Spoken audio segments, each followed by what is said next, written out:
Kerukunan umat beragama merupakan bentuk hubungan antar manusia yang damai berkat adanya toleransi beragama.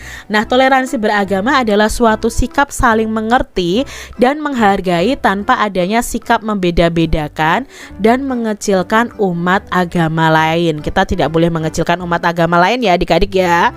Nah, kerukunan umat beragama itu sangat penting loh bagi bangsa Indonesia untuk mencapai kesejahteraan hidup. Seperti yang telah kita ketahui bahwa Indonesia itu memiliki keragaman yang begitu banyak. Salah satunya adalah keragaman agama.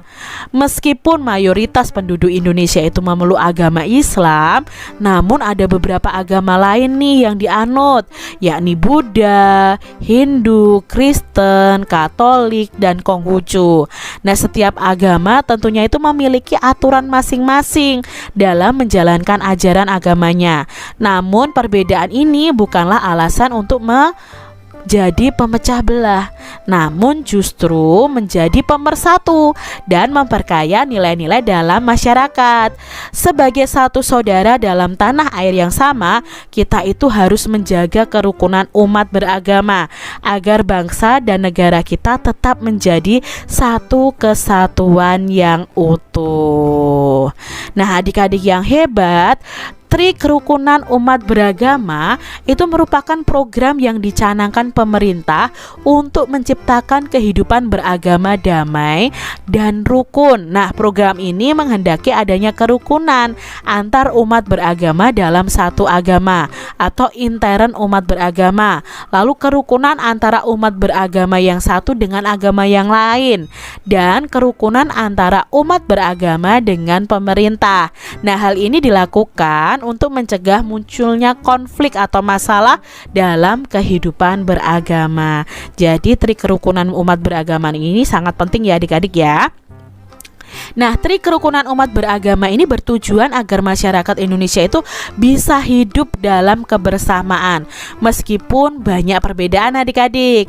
Nah, program ini harus diwujudkan agar tidak terjadi pengekangan dan pengurangan hak-hak dalam menjalankan ajaran agama seperti dalam pendirian rumah ibadah, pelaksanaan ibadah dan hari besar keagamaan, serta penyiaran agama.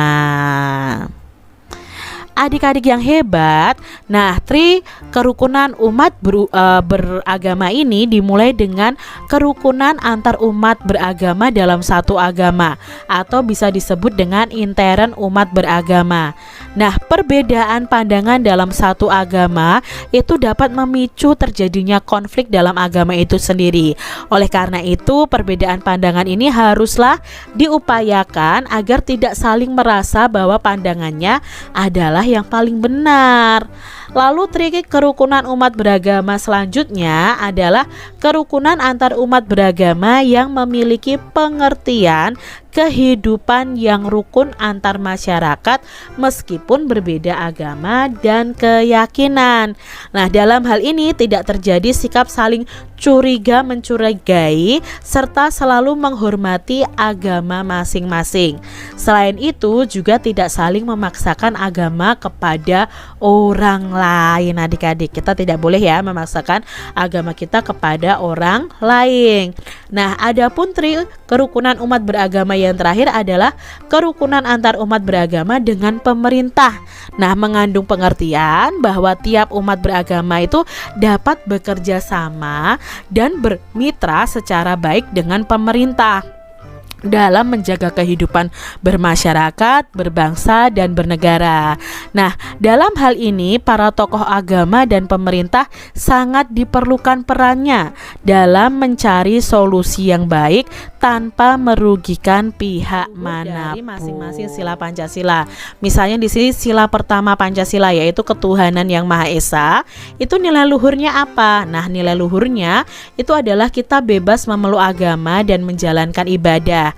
Lalu kita harus rajin beribadah, tidak memaksakan agama kepada orang lain, menghormati orang lain yang sedang beribadah, dan merayakan hari besar agamanya. Lalu nilai luhur yang kedua di sila kedua, kemanusiaan yang adil dan beradab adalah berteman tanpa membeda-bedakan latar belakangnya, tidak berpihak sebelah dalam menyelesaikan masalah, menjenguk orang yang sakit, membantu orang lain yang kesusahan. Itu sesuai dengan sila kedua Pancasila. Lalu yang sesuai dengan sila ketiga Pancasila, nilai luhur yang terkandung dalam Persatuan Indonesia adalah gotong royong, kerja kelompok, mempelajari kebudayaan dari daerah lain, mencintai kebudayaan asli daerahnya sendiri, dan mencintai produk-produk buatan dalam negeri. Ini nilai luhur yang sesuai dengan sila ketiga Pancasila. Sekarang nilai luhur yang sesuai dengan sila keempat Pancasila adalah melakukan pemilu atau pemilihan umum, lalu musyawarah untuk mufakat, melakukan pemilihan kepala desa, menghargai pendapat orang lain, tidak memaksakan kehendak dan pendapat kepada orang lain, melaksanakan keputusan bersama secara ikhlas dan bertanggung jawab. Ini sesuai dengan sila keempat. Lalu nilai luhur yang sesuai dengan sila kelima Pancasila adalah memiliki kedudukan yang sama nih di muka hukum, baik orang kaya atau orang miskin ya, semuanya memiliki kedudukan yang sama dalam hukum, melaksanakan pembangunan dan menikmati hasil-hasil pembangunan nasional secara bertanggung jawab. Itu tadi beberapa nilai luhur dari sila pertama sampai sila kelima. Kalian bisa tambahkan lagi dengan mencari tambahan informasi. Nah adik-adik, Pancasila itu menjadi pandangan hidup bangsa Indonesia. Maka dari itu, perilaku dan sikap masyarakatnya haruslah mencerminkan nilai-nilai luhur Pancasila. Meskipun demikian, sering kita jumpai loh dalam kehidupan sehari-hari, perilaku orang-orang sekitar kita itu yang tidak mencerminkan nilai-nilai Pancasila. Nah, berikut ini beberapa contoh perilaku yang tidak mencerminkan nilai-nilai Pancasila dan jangan kalian tiru ya adik-adik. Misalnya nih, perilaku yang tidak sesuai dengan nilai-nilai Pancasila di lingkungan sekolah. Contohnya, memilih teman hanya yang kaya saja, tidak mau meminjamkan peralatan sekolah kepada teman, menyontek, berkelahi, tidak mau mengikuti upacara bendera, mengejek teman. Itu perilaku yang tidak sesuai dengan Pancasila adik-adik. Lalu di lingkungan rumah misalnya, perilaku yang tidak sesuai apa dengan Pancasila?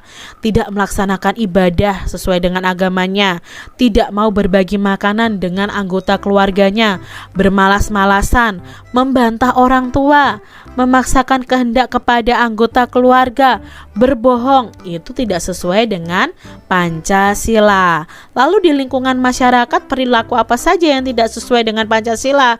Contohnya, tidak mau menjenguk tetangga yang sakit, melarang orang lain itu melakukan ibadah sesuai dengan agamanya, minum minuman keras dan berjudi itu tidak boleh, tidak mau mengikuti kerja bakti, ronda dan rapat lingkungan, suka pamer kekayaan, mencuri. Nah, itu tidak sesuai dengan nilai-nilai Pancasila. Nah, yang tidak sesuai ini jangan kalian tiru ya adik-adik.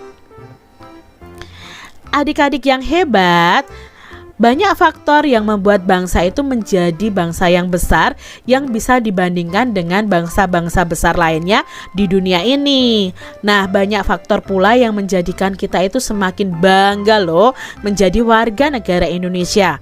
Faktor tersebut antara lain 1. Nilai luhur yang hidup di tengah masyarakat. 2. Kita memiliki wilayah yang luas yang berupa kepulauan adik-adik. Lalu yang ketiga, Indonesia itu memiliki letak geografis dan strategisnya. Lalu di Indonesia itu jumlah penduduknya sangat besar, beragam suku, agama, ras, dan golongannya. Lalu beragam pula budaya, sosial, dan ekonominya. Jadi kita perlu bangga hidup di Indonesia ini. Nah, keberagaman yang